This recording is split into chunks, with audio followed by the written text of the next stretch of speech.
สบายดีมื้อนี้สร้างสิฟ้ามาซ่อมทีวี Samsung เนาะเอ่ออาการจอมืดได้ยินแต่เสียงลูกค้าเพิ่นว่าก่อนอื่นเบิดเนาะก็มา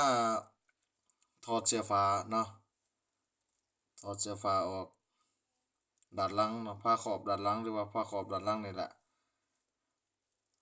เอามาถอดด้วยความระมัดระวังหน่อยหนึ่งเบิ่งน็อตเนาะที่ว่าเราวางทั้งพื้นเพราะว่าจอแบนมันจอบางนิดเดียวถึงน็อตแล้วมันสิเฮ็ดให้จอของโทรทัศน์เราเสียหายทีวีเราเสียหายเนาะเอามาถอดผ้าครอบใส่ความระมัดระวังเพราะว่ามันมีล็อกเอามาถอดผ้าครอบเบิ่งแล้วเครื่องนี่ก็ยังใหม่กิ๊บอยู่เนาะมีแต่สันนิษฐานสองอย่างสำหรับจอแบนเนาะอาการจอมืดนี่ส่วนใหญ่ก็ LED ขาดหรือว่า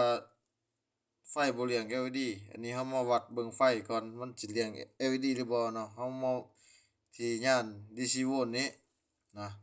เรามาสูบไฟเปิดเนาะระมัดระวังย้านไฟช็อตไฟดูดมันจะมีสายอ่าขั้วบวกขั้วลบเรามาวัดเบิ่งไฟ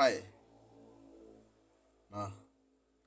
ที่ว่าไฟบ่มีเลี้ยง LED ถือว่าเป็นน้ำแฝงบอร์ดบัดนี้ช่างสิบ่ได้บรรยายหลายสำหรับเอ่อแฝงบอร์ดตัวนี้เนาะเราก็สิบ่ได้บรรยายหลายเพราะเสียเวลามีแต่สิบอกจุดเสียเนาะครับ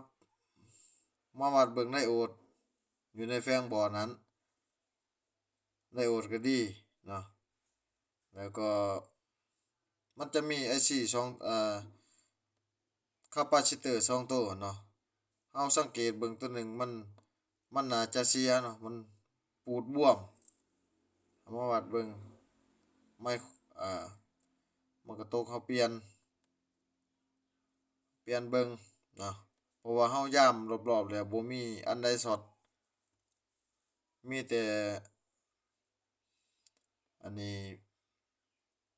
IC คาปานี่เนาะบ่สงสัยมันก็มีร่องรอยบวมหน่อยหนึ่งเราจะมาถอด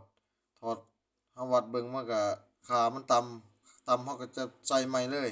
เนาะเราใส่ใหม่เข้าไปเห็นจ้ะตัวเก่าใส่ใหม่เรียบร้อยเนาะวิดีโอก็เฮ็ดสั้นๆเนาะรวบรัดตัดตอนเลยเพื่อ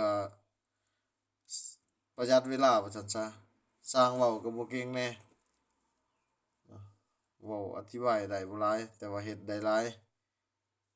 ถ้าบ่เข้าใจตัวใดคอมเมนต์ใต้คลิปเนาะแล้วสิเฮ็ดคลิปเป็นละเอียดให้เบิ่งอันนี้เรามาสรุปเบิ่งนำกันนี่ที่ว่าเปิดได้สรุปว่าเครื่องนี้เป็นย้อน IC คาปาซิเตอร์เนาะเสียหรือว่าเสื่อมค่าเปิดได้ปกติเนาะเอาไว้คลิปหน้าเจอกันฝากติดตามแหน่